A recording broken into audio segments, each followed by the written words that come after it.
wabarakatuh. Geser. Kebetulan saya bertemu dengan salah seorang narasumber. Maaf, dengan Bapak siapa? Kang Saman Ciletuh. Kang Saman Ciletuh. Ini oke punya. Saya barusan sudah bincang-bincang ya, dengan beliau.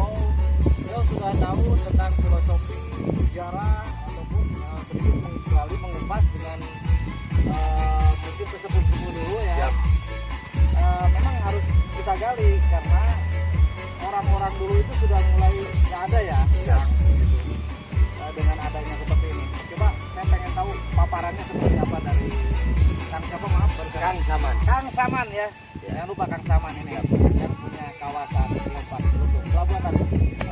Assalamualaikum warahmatullahi wabarakatuh. Sampurasun. Sampai Selamat datang ke bahasa Indonesia atau bahasa Sunda ini lebih enaknya. campuran. Campuran. Orang Sunda kan Orang senangnya Pajampangan. Pajampangan, betul sekali. Selamat datang di Pantai Palangpang. Palangpang itu filosofinya palang besar di jalan disebut gapura. Jadi ini tuh hanya pintu masuk.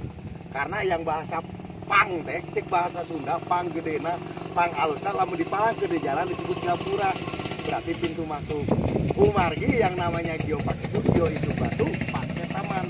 Maksudnya taman batuan purba yang berusia 65 juta tahun yang berawal dari sesar Indo-Australia sama Asia yang reduksi yang tersingkap, melipat dan patah. Jadilah Pulau Kunti. Nah, iya. Dari sana barulah rentetan Jawa dan Sumatera terbentuk. Makanya di sini bebatuannya tertua di Pulau Jawa dan di Pulau Sumatera.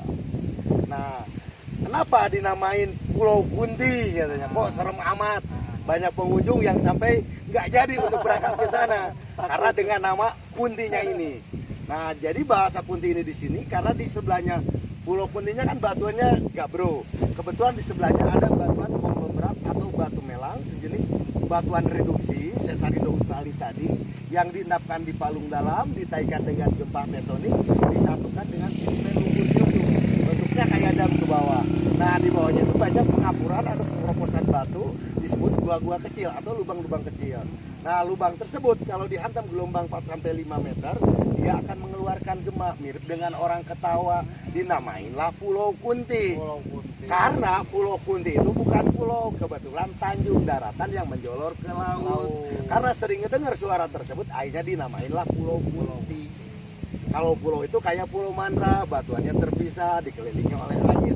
Baik pasang atau surut sama aja, itu namanya pulau. Tadi sewaktu on off air kita sudah membicarakan kenapa ini suka apa namanya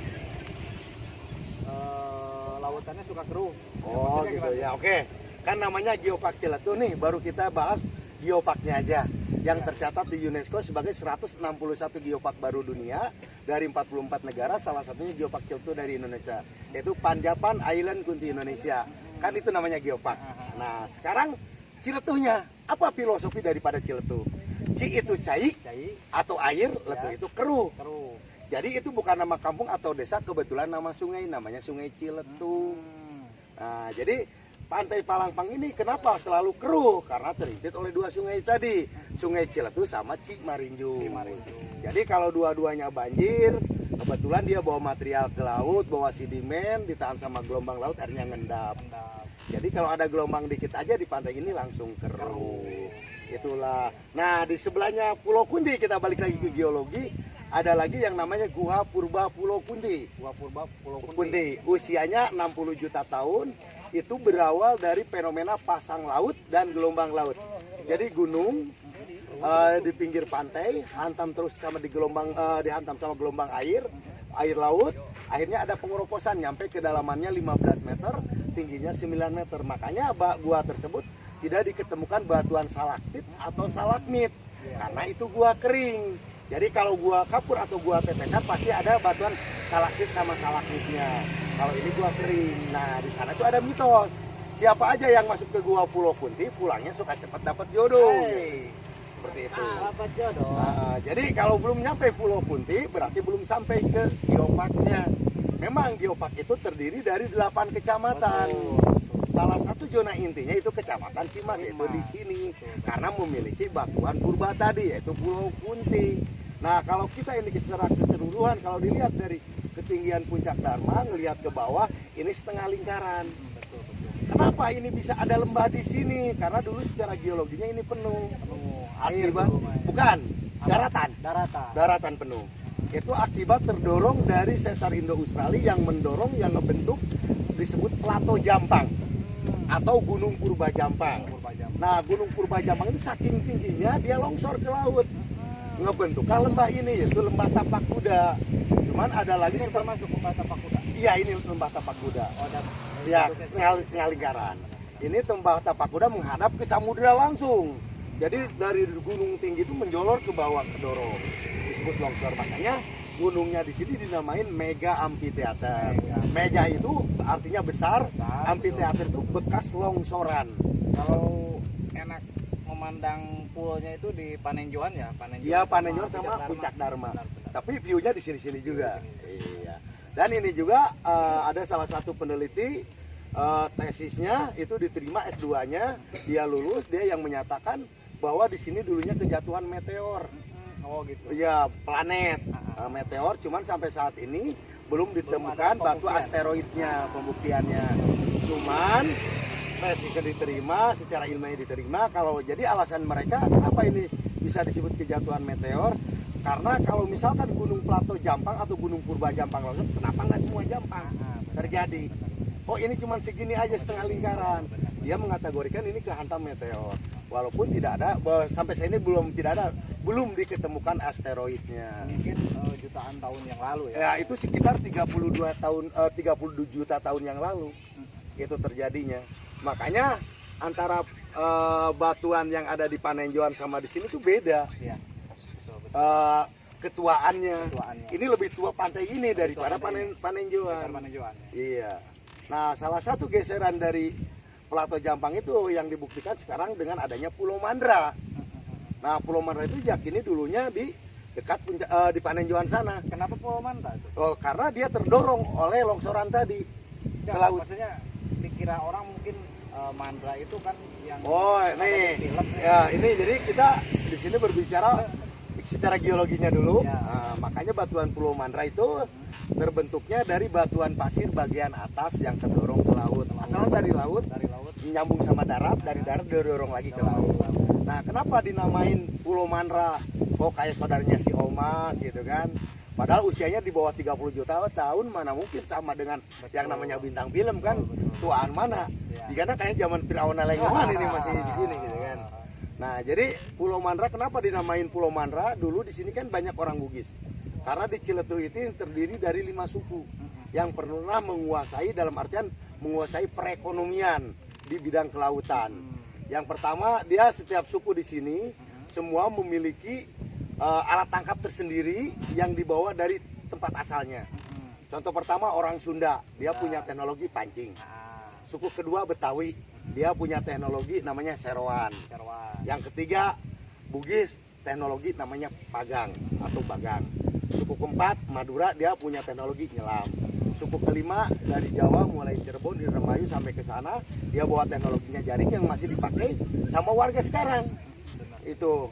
Nah, kalau Pulau Mandra apa kaitannya dengan orang Bugis? Nah, dulu karena banyak orang Bugis waktu itu menguasai perekonomian di sini, dia bawa teknologi baru itu bagan. Jadi pagi-pagi dia bikin bagan di laut. Nah, siang hari mereka pada kumpul di Pulau Mandra. Kebetulan ada yang lewat dari Sungai Ciletu, 2 perahu kecil atau sampan kecil, satu orang dia merapat ke Pulau Putih, ke Pulau Mandra ini. Nah, sama temannya dipanggilin, woi Mandre, Mandre. Kedengaran sama orang Sunda, dikirain Mandra, padahal Mandre. Mandre itu bahasa Bugisnya makan. Kayak kita sama temen, woi makan, atau tuang, cuman pakai bahasa Bugis. Mandre, Mandre. Kedengaran sama orang Sunda, terkenalnya Mandra. Itulah kronologis mengenai Pulau Mandra. Oke, siap. Santai, ini ngobrol santai. Oh, sampai Saya santai. sangat bangga ketemu sama Akang hari ini, termasuk salah satu pejuang dalam sejarah, filosofi, bagaimana ini budaya. Saya sangat cinta dengan budaya. Siap. Sejarah itu sangat cinta. Orang tidak akan bahagia dunia akhirat tanpa mengenal sejarah. Yakin itu. Betul. Termasuk kaitan Teluk Jampang itu sebetulnya tidak perlu ditakuti apalagi orang. Betul, itu sangat jauh sama yang namanya santet segala macam itu. Betul. Itu kan salah satu bahasa dari leluhur kita. Itu. Karena setahu kami ya, pengetahuan kami dari belajar dari kata-kata sejarah, filosofi sejarah, yang namanya teluh itu bukan untuk manusia. Betul. Itu kayak kita punya kebun nih di hutan atau ladang rumah lah, bahasa Sunda nama kan banyak hama kayak tikus, babi, burung. Nah, salah satu untuk memutus rantai tersebut menggunakan yang namanya ilmu teluh tadi. Nah, kalau orang modern sekarang yang kemarin-kemarin ngaku teluh aja udah dibunuh. Celetul itu. Nah, makanya budaya itu hilang. Nah, sekarang dengan adanya geopark ini kita akan meningkatkan lagi. Dan apa yang di sini yang salah satu keberhasilan geopark menurut kami di sini tuh yang paling menonjol menurut kami adalah satu. Memang infrastruktur itu salah satu penunjang geopark. Tapi yang lebih utama lagi di sini itu keberhasilannya satu, yaitu di sini ada salah satu kampung. Itu dunia terbalik. Karena mayoritas di kampung tersebut yang kerja itu ibu-ibunya kerja ke Arab. Yang ada di rumah itu bapak-bapak. Daerah Cimarinjung sini. Cimarinjung. Iya. Nah, makanya setelah jadi geopark ini itu dirubah status tersebut. Karena di sini tidak diizinkan yang namanya hotel, makanya yang diizinkan oleh pemerintah itu hanya homestay. Salah satunya untuk mengembalikan ibu-ibu kita yang kerja di Arab sana. Nah, setelah jadi geopark ini, ibu-ibu tersebut pulang dari Arabnya ngelola rumah masing-masing. Nah, kemarin setelah geopark ini kan udah 5 tahun nih. Kemarin saya survei lagi, tanya-tanya ngobrol-ngobrol sama penduduk di tempat itu. Jawabnya alhamdulillah sekarang udah tidak ada lagi yang kerja di Arab. Iya, karena dia pun ngelola Ekonominya sudah berputar. Karena hitungan kerja di Arab sama ngelola homestay dia pribadi itu lebih besar. Karena hitungannya kita ya 1 bulan itu ada 8 hari. Yang Sabtu Minggu kan berarti 4-8 hari. 8 kalau misalkan semalam kali 700.000 aja udah berapa? 8 kali 7 udah 4.900.000. Berarti udah menutup gaji dia. Iya betul. Makanya sekarang itu alhamdulillah tempat tersebut tidak ada lagi yang namanya bapak-bapak nangis pagi-pagi. Kalau dulu kalau lewat di sana kan udah nggak asing lagi kalau ada bapak-bapak nangis karena istrinya kerja di Arab. Itu kan salah satu sejarah yang tidak boleh dilupakan. Itu salah satu keberuntungan daripada geopark ini. Kalau misalkan nggak seperti itu, kita berarti tidak menghargai sejarah. Nah, ini semua ditelitinya kebetulan sama Universitas Pajajaran. Diketuai oleh penggagasnya Profesor Megawati Marosiana sama Profesor Awang, itu guru besar Unpad. Nah, dari mana dananya? Dari mulai penelitian sampai ke UNESCO, dari CSR PT Biopark. Nah, itulah salah satu para pejuang daripada geopark yang mengajukan di sana. Karena di sini tuh sangat beraneka ragam dari mulai suku bangsa, suku agama, itu semua di sini mayoritas. Cuman satu lagi yang masih dipertahankan oleh budaya di sini, yaitu budaya masih ortodok. Walaupun ini daerah pelabuhan, tidak identik dengan namanya alkohol minuman. Di sini nggak ada. Ya kalau misalkan ada 1 atau 2 itu semua secara terselubung. Saya juga orang sini nggak tahu. Tapi kalau kita bilang nggak ada, nggak mungkin. Pasti ada. Cuman itu terselubung. Itulah salah satu tegasan dari tokoh alim ulama masyarakat di sini. Jadi yang namanya disinergikan. Karena dia nggak mau yang namanya pantai atau pelabuhan identik dengan seperti itu. Mantap, nuhun Kang, pilih Siap. capek, nanti kita sambung lagi. Oke, Kalau ada siap. waktu nanti antar saya ke pulau Boleh. itu, insya Allah lah pengen